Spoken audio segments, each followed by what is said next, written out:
Hi there, it's Karen Baker and I'm here with an idea using the latest Tonic Craft Kit number 8. Gorgeous colours that come with this kit. I'm doing something just using the dies. And the dies create a gorgeous matchbox. You'll need these. And these are to create the embellishments, and then you've got stamps, whether you want to create little drawers or storage or whatever you want to create. I'm doing something a little bit different. Anybody who knows me well is probably aware that I like a good joke. If you've been to my house for a cup of tea and been on the receiving end of my cup of tea joke, you'll know exactly what I mean. But here I've got a little box and it says secret, and that's using the stamp that comes with it. And when you open it, okay, that's what happens.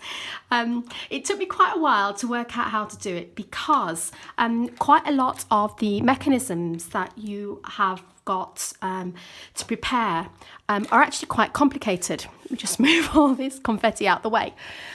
But I've created a way of doing it really, really simply. And what you're going to need to do first of all is create your box. Your box is created by cutting out 2 of the same die. So you've got your die here. You're going to cut 2 of these out, and then you can see videos from the other girls about how to do the standard box. I'm just going to show you really quickly and easily, and you're going to put it on so that you have all of the sides with something coming out. So you end up with this, and then you'll create it by gluing all of the tabs and popping them like that. And what you would normally do is you would stick these down all the way through, create your little box, and then you would normally glue these bits down into there, and that just gives the box more structure. However, we don't want to do that. We need to leave those unglued, so you just end up with a box like this, because this is what's going to help keep the whole thing together. Now, what I've found is that you want a slightly lighter weight cardstock for the box inside, but you do need a substantial cardstock for the top, because this is going to be keeping whatever's in the box together. So if you've got a lighter weight one, what tends to happen is this bit really bulges and the bits that you've got inside can fall out. So I found it's easier.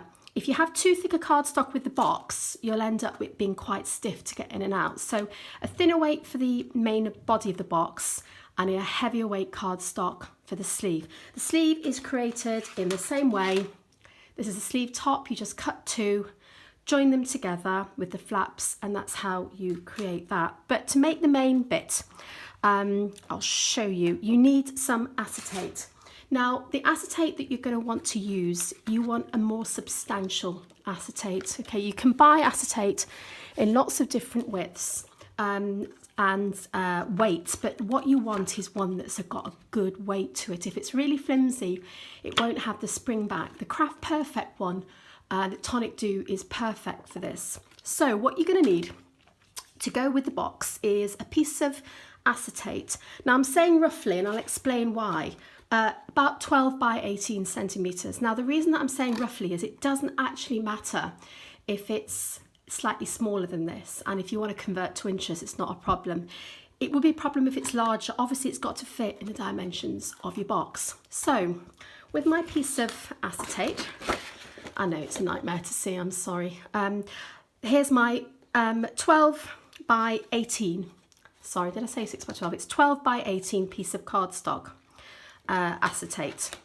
So it's hard to see here, but I've just used one of the alcohol markers or permanent marker so that you can actually see and measure. So the measurements that I've got for this are roughly, you're scoring in across this shorter end 1 centimetre and at 3.5 centimetres. Now, I could give them the other way around, but actually it's just easy to help you remember. Just flip it round and do 1 centimetre and 1.5 centimetres. So that's what you're going to be doing. So you end up with 1, 2, 3, 4, 5 sections, and you've got a larger one in the middle. And then all you're going to need to do is trim this piece into 3. So you're going to measure it at 6 and 12. So you end up with 3 portions exactly the same, but don't trim it down until you've scored it, because it's much easier to do it this way. So you get 1 piece of acetate per box. So when you've done your scoring, what you're going to do, and whereas normally with scoring you would want to create a really firm score, you don't want to bend it so it's completely flush, because you want to give it a little bit of a bounce. So you're going to bend it that way, and then these sides here, the little flaps at the bottom, you're just going to bend out. So if I know it's hard to see with acetate, I do apologise, but this is the best substance because it's got a bit of spring to it. So you can use cardstock for it, but you're not going to have quite the same power with cardstock, because cardstock tends to lie in one position without the bounce. So you're going to end up with your acetate this kind of a shape. Okay, so I've got my 3 pieces here. Okay, so we're going to have one that remains in at the bottom. So you can see that one there.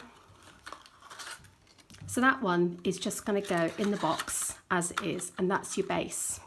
And then the other 2, you're just going to want to stick together like this.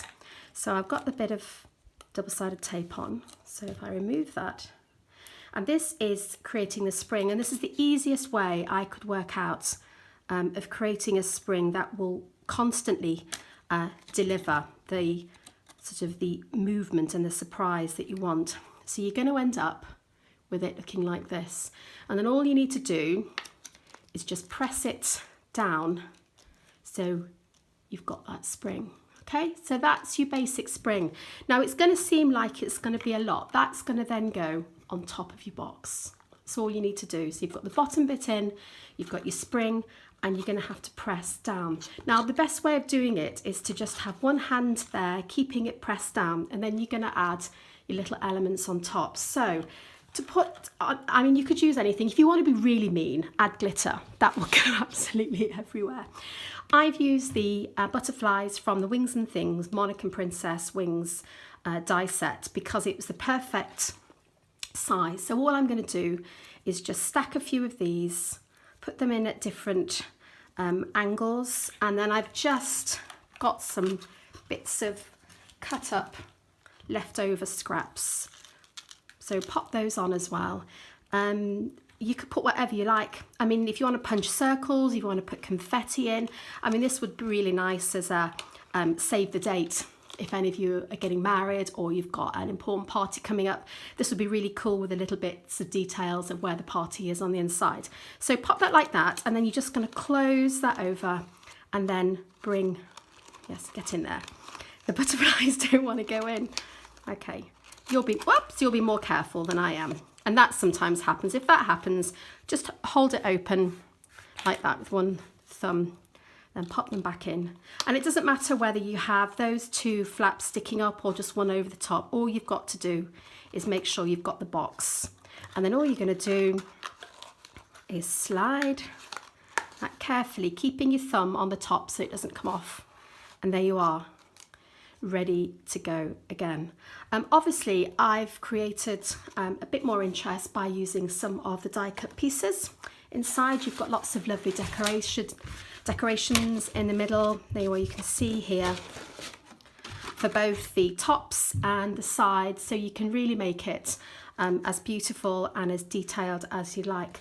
But the beauty of it is the surprise that happens every time. So before I finish off and pull it again, I'll just say check out the inspiration page for other ideas using this craft kit. I'm sure you can come up with more exciting ways of using this, but this is just a fun way of using the Matchbox set. So you ready? Okay. It makes me laugh every time. Thanks for joining me. Do tag us if you've got any projects, post them in the Tonic Facebook group, and I'll be with you soon. Take care. Bye.